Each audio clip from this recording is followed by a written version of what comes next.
Students, to our today's new video. आज हम Cushing syndrome के बारे में पढ़ने वाले हैं, जो सिर्फ एक हार्मोन की वजह से हमारे बॉडी में इस डिजीज का फॉर्मेशन होता है। मैं बात कर रहा हूँ कुशिंग सिंड्रोम या कॉर्टिसोल इंक्रीज डिजीज के बारे में। ये डिजीज कॉर्टिसोल हार्मोन के ज्यादा मात्रा प्रोड्यूस होने की वजह से हमारे बॉडी में होती है। यानी कि कोई हार्मोन कम हो जाए तभी भी डिजीज होती है और ज्यादा हो जाए तभी भी। और इस डिजीज के लिए एक ही हार्मोन है, वो स्ट्रेस हार्मोन जो है कॉर्टिसोल हार्मोन। और कॉर्टिसोल हार्मोन की ज्यादा मात्रा होने की वजह से हमारे बॉडी में कई सिम्टम प्रोड्यूस होते हैं। इसे सबसे पहले 1932 के अंदर हार्वी कुशिंग ने डिस्कवर किया था। हार्वी कुशिंग एक साइंटिस्ट थे, एक न्यूरोसर्जन थे। तो ये न्यूरोसर्जन ने जब इसके पास पेशेंट आए, हार्वी कुशिंग के पास जब पेशेंट आने लगे ऐसे सिम्टम्स के साथ, तो उन्हें ओबिसिटी के सिम्टम्स दिखने लगे। पर वो ओबिस नहीं थे, उनके अंदर कॉर्टिसोल हार्मोन की मात्रा ज्यादा हो गई थी। और इसी वजह से हार्वी कुशिंग ने इसे पहली बार डिस्कवर किया, पहली बार इसे देखा गया और डायग्नोस किया। इसलिए उनके नाम के ऊपर इस डिजीज का नाम रख दिया गया कुशिंग सिंड्रोम। तो सिंड्रोम क्या है student? Syndrome is a group of disease. Syndrome के अंदर एक बीमारी नहीं होती, it is a group of disease. यानी कई सारी बीमारियां होंगी उस इंसान के अंदर जब वो इस डिजीज के प्रभाव में आएगा। तो स्टूडेंट, कॉर्टिसोल हार्मोन क्या है सबसे पहले वो देखते हैं, और उसके वजह से इतने सारे सिम्टम्स कैसे बन जाते हैं। और स्टूडेंट्स, कुशिंग सिंड्रोम के बारे में बता दूं कि ये बहुत ही रेयर डिजीज है। ये 25 to 50 एज के पीपल के अंदर होती है, और ये 40 से 70 इंसानों को होती है 1 मिलियन के अंदर। यानी 10 लाख लोगों के अंदर 40 से 70 फीमेल और मेल इससे अफेक्ट होंगे। तो कुशिंग सिंड्रोम का डेवलपमेंट इस 21st सेंचुरी के अंदर ज्यादा देखा गया है। 90s में ये इतना नहीं देखी जाता थी, पर कुशिंग सिंड्रोम का आजकल प्रमाण ज्यादा बढ़ गया है। और क्यों और कैसे वो भी हम देखने वाले हैं। तो सबसे पहले देख लेंगे इसके लिए रिस्पॉन्सिबल कौन है। इसके लिए रिस्पॉन्सिबल है cortisol hormone. Cortisol hormone increase हो जाता है ज्यादा, तो ये डिजीज की ये सिम्टम्स दिखने लगते हैं। तो कॉर्टिसोल हार्मोन को कौन सेक्रेट करता है? कॉर्टिसोल हार्मोन प्रोड्यूस होता है एड्रेनल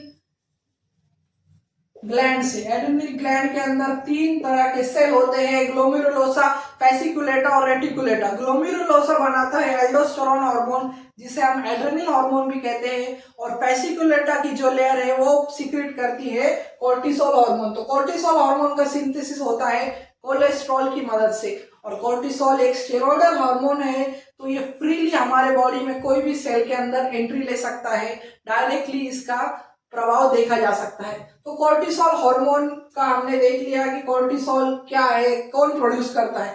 पर ये डिजीज डेवलप कैसे होती है स्टूडेंट्स? ये क्वेश्चन है, बहुत बड़ा क्वेश्चन आपके दिमाग में भी आया होगा। आप भी यही सोच रहे होंगे, सर ये कुशिंग सिंड्रोम है, डिजीज ये डेवलप हो रही है, मल्टीपल डिजीज है, पर कॉर्टिसोल ज्यादा क्यों प्रोड्यूस हो रहा है, हमारी बॉडी में रेगुलेशन मैकेनिज्म क्यों नहीं?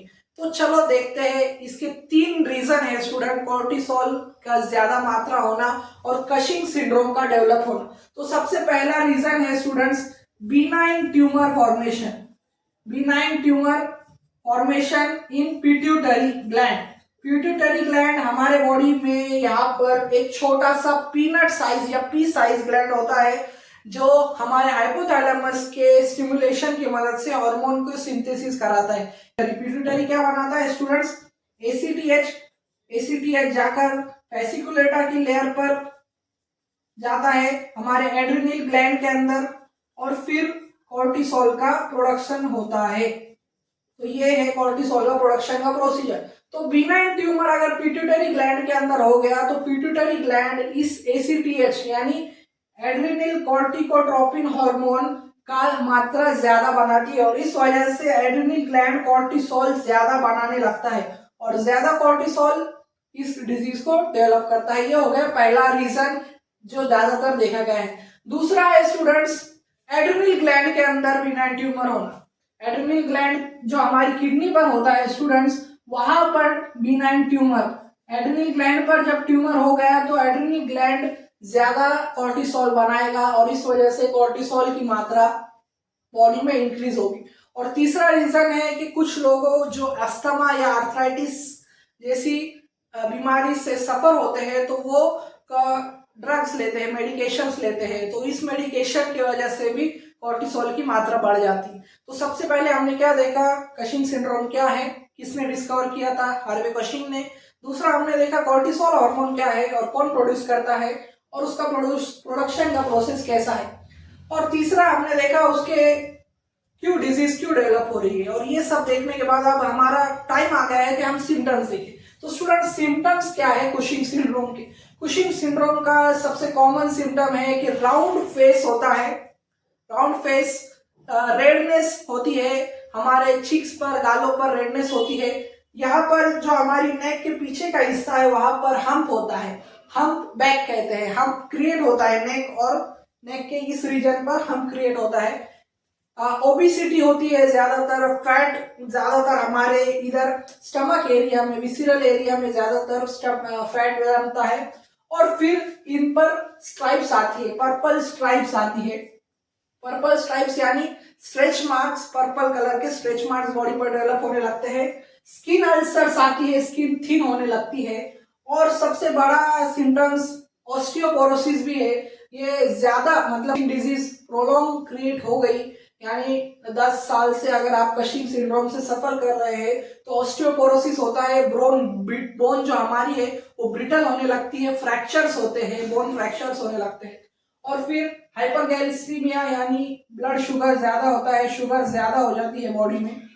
ये और एक है कार्डियक हाइपरट्रोफी यानी हार्ट रेट इंक्रीज होती है, हाइपरटेंशन ऑल्सो एक उसका सिम्टम है।